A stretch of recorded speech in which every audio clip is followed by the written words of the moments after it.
By the mid-1950s, commercial aviation was entering a compressed race window. The de Havilland Comet had already proven that jetliners were possible, then nearly destroyed public confidence through catastrophic structural failures between 1953 and 1954. That vacuum created urgency. Airlines wanted jets, but only from manufacturers that looked stable, credible, and technically mature. By 1955, two companies had effectively seized that moment, Boeing with the 707 and Douglas with the DC-8. Both were large, conservative, long-range designs aimed squarely at transcontinental and intercontinental profitability. CONVAIR entered that race late and from a very different place. CONVAIR, formerly Consolidated Vultee Aircraft Corporation, was not a commercial aviation lightweight. Through the 1940s and early 1950s, it had been one of the United States' most important military contractors. The B-36 Peacemaker, the largest piston-powered bomber ever built, came from CONVAIR's San Diego division. The company later followed with the B-58 Hustler, the world's first operational supersonic bomber. Inside CONVAIR, speed was not a marketing term, it was an engineering culture. That background shaped everything that followed. When Boeing launched the 367-80 prototype in 1954, CONVAIR executives initially believed the commercial jet market would remain small and conservative. Airlines were still making money with DC-6s and DC-7s. Turboprops like the Lockheed Electra and Bristol Britannia looked like safer transitions. But by 1956, Pan Am's historic order for the 707 and DC-8 made one thing clear: jets were not optional. Any manufacturer without a jetliner risked permanent exclusion. Rather than match Boeing and Douglas aircraft seat for seat, CONVAIR decided to differentiate. The internal logic was simple. If Boeing and Douglas were building airline buses, CONVAIR would build the express train. The company's market studies argued that speed would unlock new revenue models: tighter scheduling, higher aircraft utilization, premium fares, and prestige branding. In an era where jet age still meant novelty, CONVAIR believed fastest would equal best. The result was the CONVAIR Model 880, formally launched in April 1956. The designation itself was deliberate. 880 referred to a target cruise speed of 600 miles per hour, approximately Mach 0.88 at altitude, faster than both the 707 and DC-8, which typically cruised closer to Mach 0.82. CONVAIR engineers shaped the aircraft around that number. The fuselage cross-section was kept narrow to reduce frontal drag, the wing was thinner with a higher sweep angle than its rivals, engine pylons were tightly integrated to minimize interference drag, even the landing gear doors were carefully contoured to preserve laminar flow. Power came from four General Electric CJ8053 turbojets, civilian derivatives of the J79 engine used on the F-104 Starfighter and B-58 Hustler. These engines were optimized for high-speed cruise, not fuel thrift. At altitude, the 880 had outperformed anything in airline service. On demonstration flights, CONVAIR crews routinely flew coast-to-coast legs minutes faster than competing jets, and marketing departments made sure those numbers circulated. CONVAIR sold the aircraft hard on that identity. Advertisements emphasized time saved per sector, block speed advantages, and the prestige of operating the fastest jetliner in the world. Early customers, like Delta Airlines, TWA, and Swissair, were courted with performance charts rather than cost breakdowns.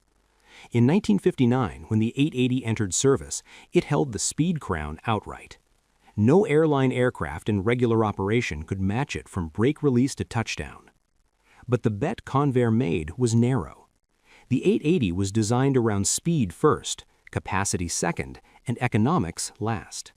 While a typical 707 could seat 140 to 160 passengers in mixed-class configuration, the CONVAIR 880 struggled to accommodate more than 100 to 110 without compromising range.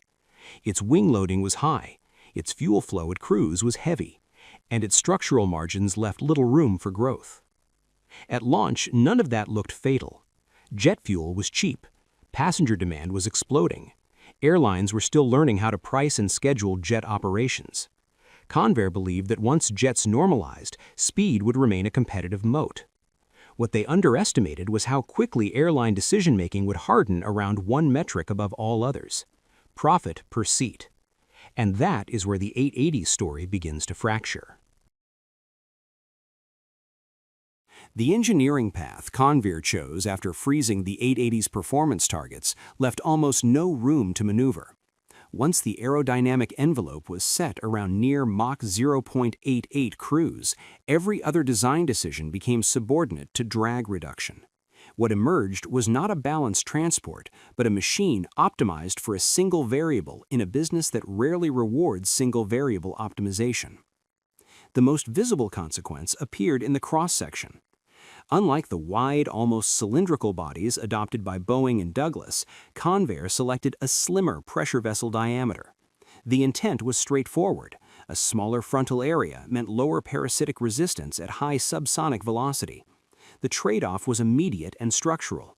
Cabin width restricted seating layouts to 5 abreast in most configurations, occasionally 6 only with tight clearances.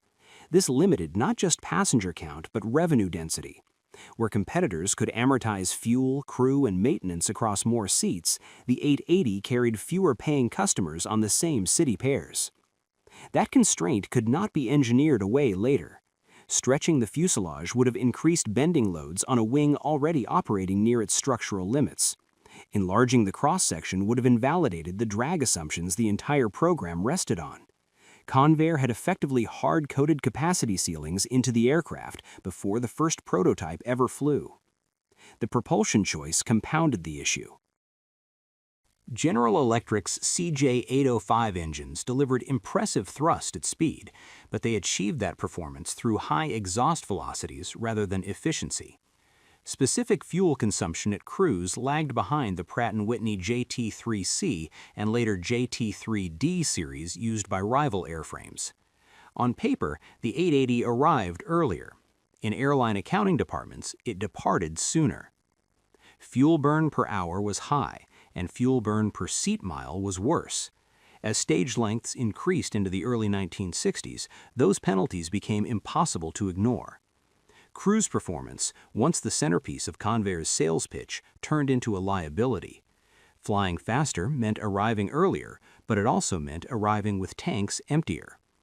Payload range curves showed sharper drop-offs than competing designs, forcing operators to choose between passengers and distance on longer sectors. The aircraft excelled on specific routes, then fell behind everywhere else. The wing itself reflected the same pattern of specialization. High sweep angles and thin airfoils delayed compressibility effects, but reduced low-speed lift margins. Takeoff and landing performance suffered accordingly. Runway requirements were longer. Field length limitations excluded certain airports that Boeing and Douglas aircraft could serve without restriction. Hot and high operations further narrowed dispatch options, particularly outside North America and Western Europe.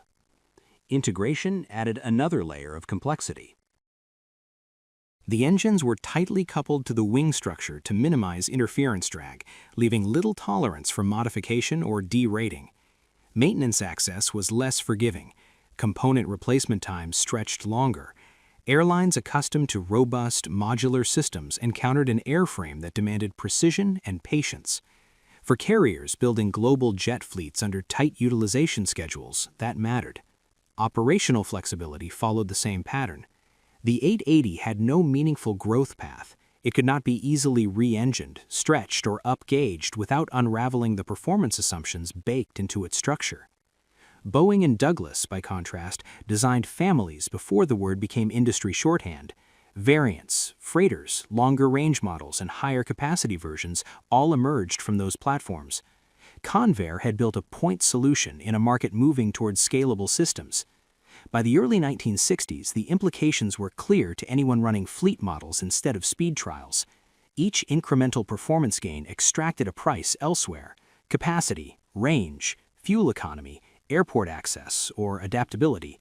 None of those costs appeared dramatic in isolation. Together, they boxed the aircraft into a narrow commercial lane. Every knot of extra speed cost Convair somewhere else. By 1960, airlines were moving from experimental enthusiasm to spreadsheet scrutiny.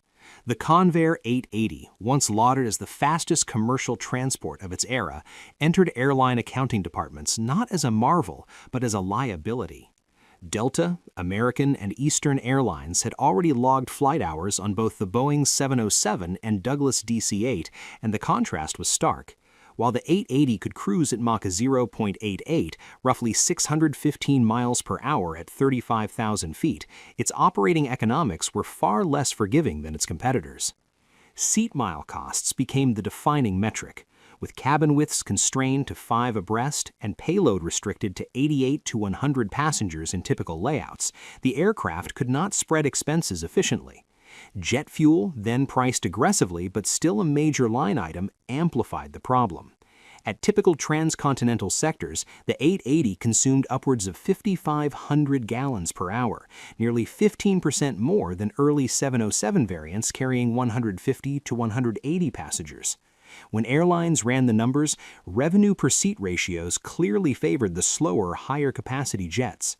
Marketing slogans like "fastest jetliner" resonated with the public, but the bottom line favored the 707 and DC-8 every time. Maintenance added another layer of hidden cost. The tightly integrated CJ805 engines required specialized tooling and trained technicians, increasing man-hours per A-check or C-check.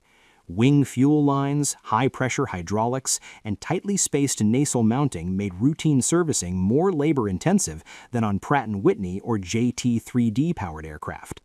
Airlines faced downtime and labor costs not present in fleets standardized around Boeing or Douglas families.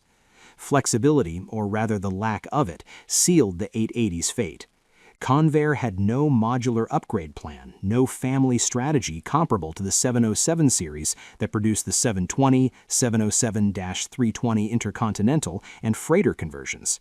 The 880's airframe could not be easily stretched or re-engined without compromising aerodynamic performance, and proposals to increase cabin width or range were impractical.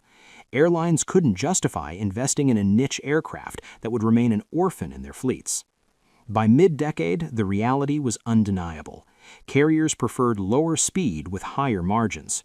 The 880 occupied a narrow performance sweet spot that rarely aligned with route structures. Orders slowed, cancellations mounted, and the aircraft was relegated to secondary rules, often on shorter, high-demand sectors where speed mattered less than yield. Convair executives understood, but market forces could not be negotiated. Production totals tell the story. Only 65 Convair A80s were ever completed between 1959 and 1962. Some were sold internationally to airlines like Delta's competitor TWA and European operators such as Air France, but the numbers never approached profitability thresholds. The majority of 880s were retired or converted to corporate and charter use within a decade. By the mid-1970s, few remained in revenue service, and Convair itself withdrew from commercial airliner development entirely, pivoting toward military and missile programs where their engineering expertise found more consistent returns. The 880 lingered longer than most would have predicted because of occasional niche deployments, charter flights, VIP configurations, and experimental testing. But these exceptions could not mask the underlying lesson. The aircraft proved that technological superiority alone does not guarantee commercial success. Even extraordinary speed and performance cannot outweigh fundamental economics when seat mile cost, maintenance burden, and operational adaptability dominate airline decisions. Ultimately, the Convair 880 became a case study, cited in industry analyses for decades as the archetypal speed for speed's sake failure. Publications like Aviation Week and Flight International referenced it repeatedly, demonstrating that airlines measure value in margins, not Mach numbers. Convair's retreat reshaped the market, leaving Boeing and Douglas to consolidate dominance through scalable families rather than one-off performance experiments.